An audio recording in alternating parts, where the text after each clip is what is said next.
आदाब, दक्षिण भारत की खबरों के साथ मैं हूं सैयद अनवारुल्लाह गौरी। बढ़ते हैं खबरों की तफसील की जानिब, लेकिन उससे पहले एक नजर हेडलाइंस पर। पेश करने में ताउन किया है डॉक्टर ऑर्थो ऑयल के साथ साथ डॉक्टर ऑर्थो कैप्सूल्स साथ लेना ना भूलें। रेवंत रेड्डी का दौरा अमेरिका मनसूख, मरकज से सियासी क्लियरेंस न मिलने का शाखसाना, अगस्त को लंदन से हैदराबाद वापस होंगे।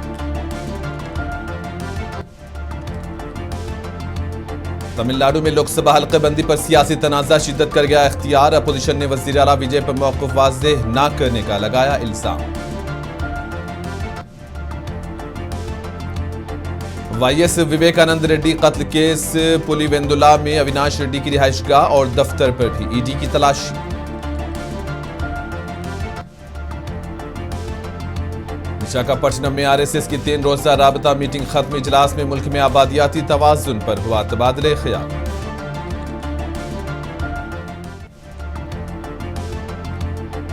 विजयवाड़ा में इंडियन यूथ कांग्रेस की बेटर सिटी मुहिम का आगाज, गिग वर्कर्स, सफाई मुलाजिमीन और स्ट्रीट वेंडर्स के हुकूक के तहफ्फुज का अज़्म।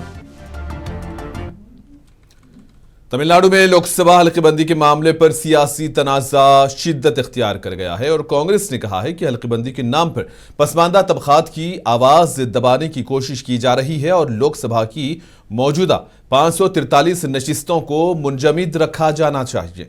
तमिलनाडु असेंबली में अपोजिशन लीडर उदयनिधि स्टालिन ने इल्जाम आयद किया कि सदन जोनल काउंसिल मीटिंग में वजीर आला विजय ने 543 सीटों को मुंजमद रखने की बात वाज़ेह तौर पर नहीं कही।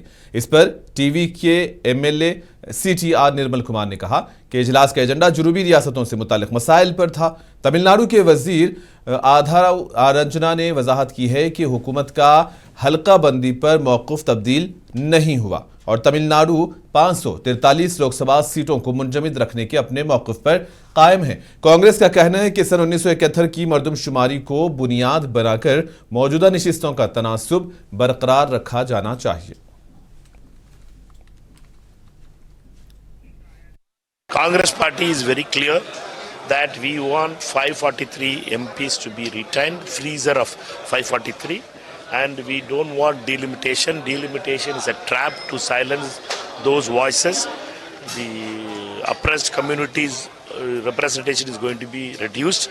That is the trap. That is the conspiracy by RSS and Modi and Amit Shah to reduce the voice of the oppressed people. Therefore, we are very clear on that. Whatever other party is taking, our earlier friends like DMK, what they are calling it as delimitation or fair deal. Tamil Nadu में हल्काबंदी के मामले पर सियासी बयानबाजी तेज हो गई है। DMK leader Udhayanidhi मारन ने वजीर आला विजय पर मौक़िफ़ तब्दील करने का इल्ज़ाम आयद किया।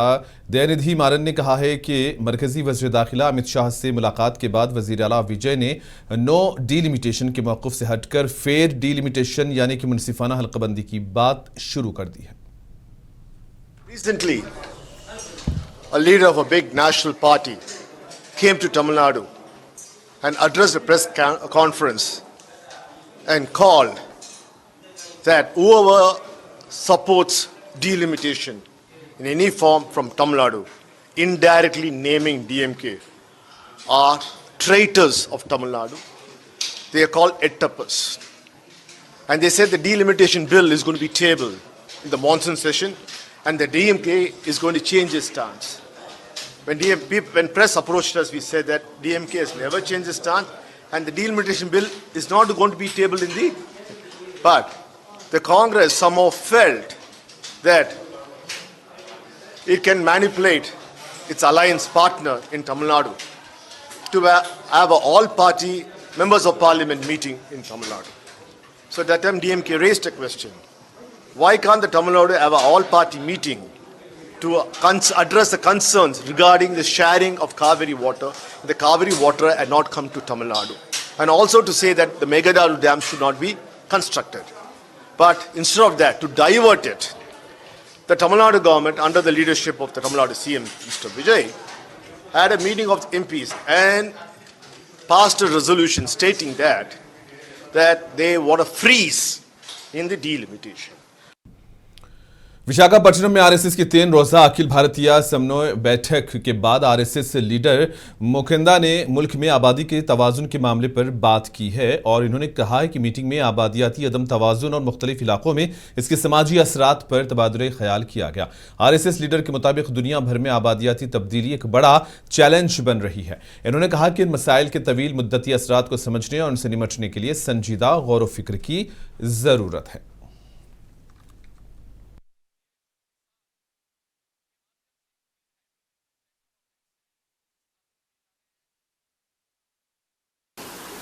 भारत में अभी अपना युवा आयु पूरा दुनिया में सबसे ज़्यादा है और आबादी भी दुनिया में सबसे ज़्यादा है, परंतु आगे का 3 दशक का 4 दशक का जब डेमोग्राफिक साइंटिस्ट इसका प्रेडिक्शन कर रहे, यहाँ भी ऐसा स्थिति आने वाला है। एक तो ऐसा फर्टिलिटी रेट में कम जो हो रहा है वो एक बात है, लेकिन demographic imbalance that also has been discussed है। कुछ क्षेत्रों में इसके कारण समाज में जो हार्मोनी था उसमें कमी आ रही है। कुछ वर्गों का, कुछ समुदायों का आबादी बहुत ज़्यादा हो जाना, बाकी समुदायों का, वर्गों का कम हो जाना, ये इम्बैलेंस जो है, this was also taken seriously here and it was discussed and what we can do as all our NGOs and other Sangh inspired organisation. Telangana के वज़ीर आला रेवंत रेड्डी का दौरे अमेरिका मनसूख हो गया है। इत्तलात के मुताबिक मरकज की जानिब से सियासी क्लियरेंस न मिलने के बाद रेवंत रेड्डी लंदन से बराह रास्त हैदराबाद वापस होंगे और 23 अगस्त को उनकी वापसी मुतवक्को है। तो दूसरी जानिब तेलंगाना के सरकारी हुक्काम का वफ्द अमेरिका का दौरा जारी रखेगा, जहां Harvard, MIT, north eastern university और वर्जीनिया टेक के साथ मुआहदों पर पेशरफ्त की जाएगी। रेवंत रेड्डी ने कहा कि सियासत को नौजवानों, तालीम और रियासत की तरक्की के रास्ते में रुकावट नहीं बनना चाहिए। दौरा मनसूख किए जाने को लेकर सियासी हलकों में भी सवालात उठाए जा रहे हैं।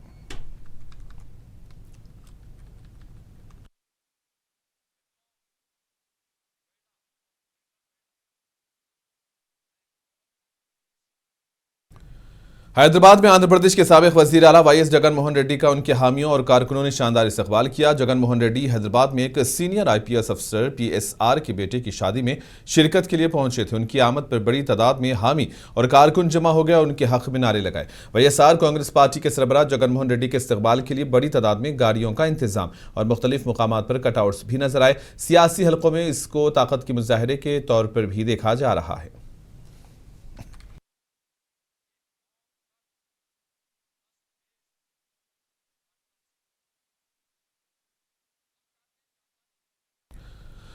आंध्र प्रदेश में साबिक रुकने पार्लियामेंट YS विवेकानंद रेड्डी कत्ल केस की जांच जारी है और इन्फोर्समेंट डायरेक्टरेट ने जुमा को कई मुकामात पर छापेमार कार्रवाई अंजाम दी है। पुलिवेंदुला में YSR कांग्रेस पार्टी के रुकने पार्लियामेंट YS अविनाश रेड्डी की रिहाइशगाह और दफ्तर समेत दीगर मुकामात पर तलाशी ली गई।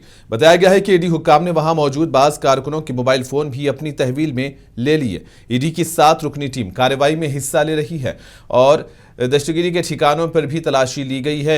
मजमूई तौर पर आंध्र प्रदेश में 4 और हैदराबाद में 6 मुकामात समेत 10 मुकामात पर तलाशी कार्रवाई अंजाम दी गई। जराये के मुताबिक ED YS विवेकानंद रेड्डी कत्ल केस के हवाले से मुश्तबा रकमी लेनदेन की तहकीकात कर रही है और विवेकानंद रेड्डी मार्च 2019 में पुलिवेंदुला में अपनी रिहाइशगाह पर मुर्दा पाए गए थे।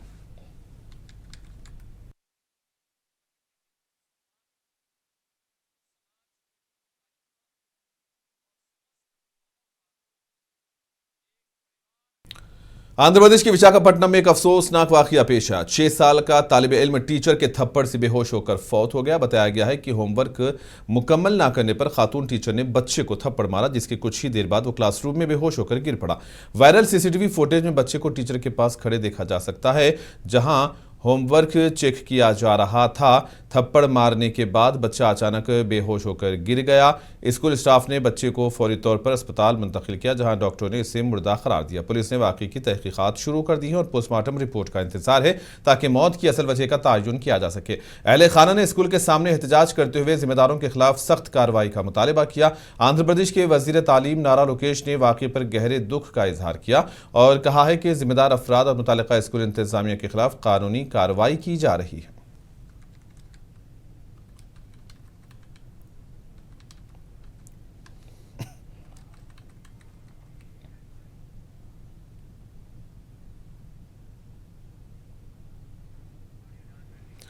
विशाखापट्टनम में टीचर के थप्पड़ मारने के बाद 6 साल के बच्चे की मौत के वाकये पर टीडीपी के रियासती सदर पुल्ला श्रीनिवास राव ने रद्द-ए-अमल का इजहार किया। इन्होंने कहा कि वाकये की तहकीकात के लिए तश्कील दी गई कमेटी की रिपोर्ट की बुनियाद पर जिम्मेदारों के खिलाफ सख्त कार्रवाई की जाएगी। इन्होंने कहा कि बच्चे की मौत का वाकया इंतहाई अफसोसनाक है और मामले में किसी को भी बख्शा नहीं जाएगा।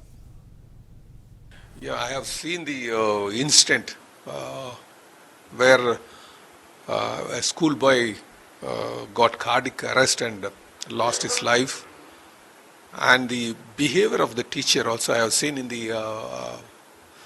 CC camera visuals. See, government aptly reacted. Our honorable minister, IT minister and education minister, Sri Lokesh Garu, has already formed a committee on that, and based on the committee report we will definitely take action. And it's very unfortunate, really very unfortunate.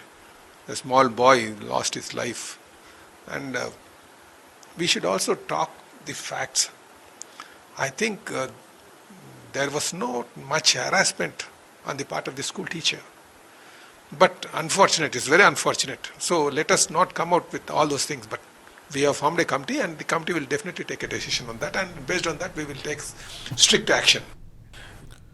Vijayawada में Indian youth Congress ने अहम मुहिम शुरू कर दी है। Gig workers, सफाई मुलाजिमीन और सड़क किनारे कारोबार करने वाले अफराद की हिमायत में बेटर सिटी मुहिम शुरू की गई है। यूथ कांग्रेस के जनरल सेक्रेटरी ममता नागी रेड्डी और जोशवा जिराड ने मुहिम का पोस्टर इजरा किया। तंजीम का कहना है कि गिग वर्कर्स, सफाई मुलाजिमीन और स्ट्रीट वेंडर्स की शनाख्त और उनके हुकूक के तहफ़्फ़ुज़ के साथ उन्हें बावकार तरीके से ज़िंदगी गुजारने का मौका फराहम करने की कोशिश की जाएगी।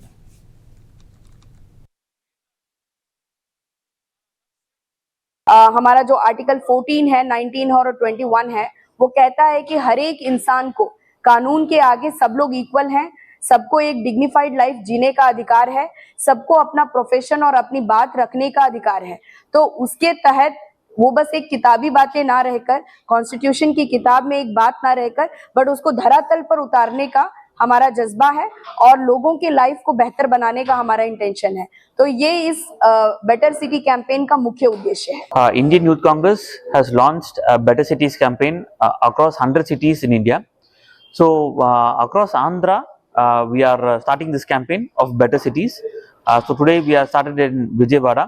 We are going to reach out to each and every public of the city to understand their problems. They can be the common man, the gig workers, people who are working in Swiggy, Zomato, Foodpanda, street vendors, security guards. We are going to check whether the government hospitals, the government schools are up to standards, whether it is functioning properly, whether garbage is being cleaned regularly, the sewage waters. So whatever is the problem faced by the city, the Youth Congress will raise its voice and ensure that the problem is being solved across Vijayawada city and across Andhra and across India. Karnataka में वजीर B Nagendra के इस्तीफे के मुतालबे पर सियासी कशीदगी बढ़ गई है। कांग्रेस के एमएलए और एमएलसी ने विधान सौधा के बाहर एहतजाज करते हुए अपोजिशन बीजेपी पर सख्त तनकीद की। कांग्रेस रहनुमाओं ने इल्जाम आयद किया कि बीजेपी खुशकिसाली जैसे आवाम से जुड़े अहम मसाइल को नजरअंदाज कर रही है और वजीर नागेंद्र के इस्तीफे के मुतालबे को लेकर असम्बली की कार्रवाई में रखना डाल रही है। कांग्रेस अरकान असम्बली ने अवामी मसाइल पर बहस में हिस्सा लेने का अपोजिशन को मशवरा दिया। इन्होंने बताया कि बीजेपी मुसलसिल एहतजाज के जरिए ऐवान की कार्रवाई को मुतासिर कर रही है। इस मामले पर कर्नाटक की सियासत में इल्जामात और जवाबी इल्जामात का सिलसिला जारी है।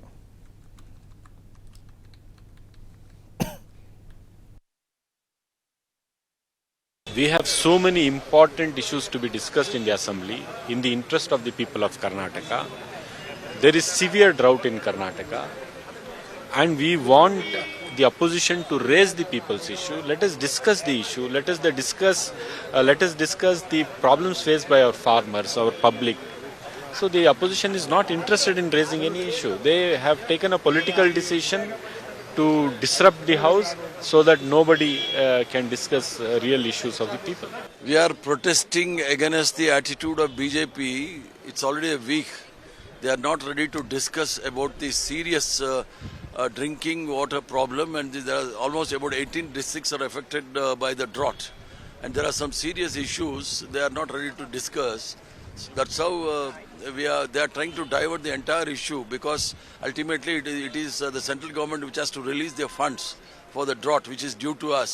So they are escaping the discussion because they will be caught.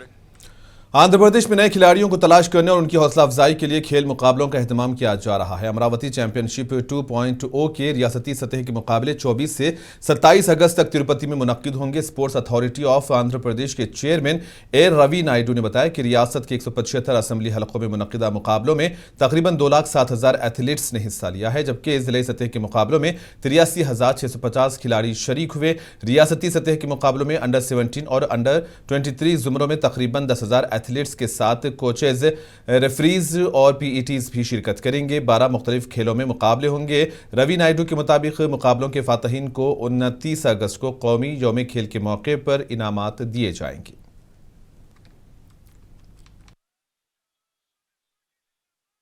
రెండు కేటగిరీలుగా డివైడ్ చేసాం. Under 17, under 23.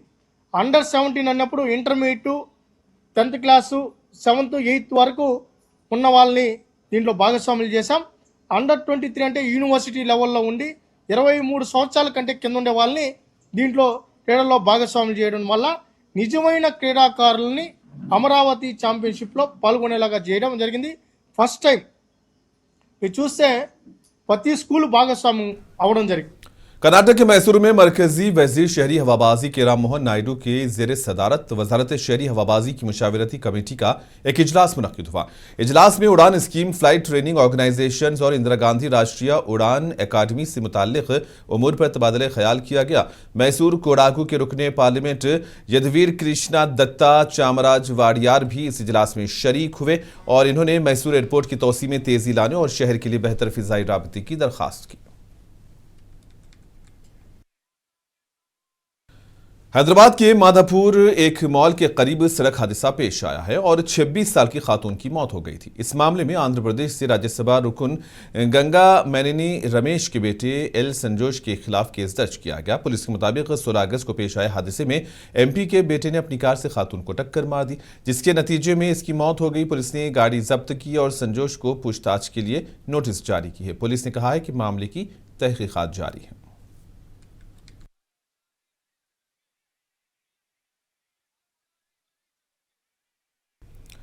कर्नाटक के चित्रादुर्ग जिले में खानगी बस सड़क किनारे नाले में जा गिरी, जिसके नतीजे में 2 अफराद हलाक और 15 से ज्यादा अफराद जख्मी हो गए हैं। हादसा हरिवर तालुके में अय्या मांगला के करीब पेश आया है। हलाक होने वालों की शनाख्त बस ड्राइवर गुरु प्रसाद और क्लीनर शंकर के तौर पर हुई है और दोनों की मौके पर ही मौत हो गई है। बताया जा रहा है कि बस गोवा से बेंगलुरु जा रही थी और शुबा है कि ड्राइविंग के दौरान ड्राइवर को झपकी आने के बायस यह हादसा पेश आया है। बस में गोवा से वापस लौटने वाले 53 तलबा, 3 टीचर और 1 मुलाजिम सवार थे। जख्मियों को चित्रादुर्ग जिला अस्पताल मुंतकिल किया गया, जहां डॉक्टरों के मुताबिक तमाम तलबा खतरे से बाहर हैं।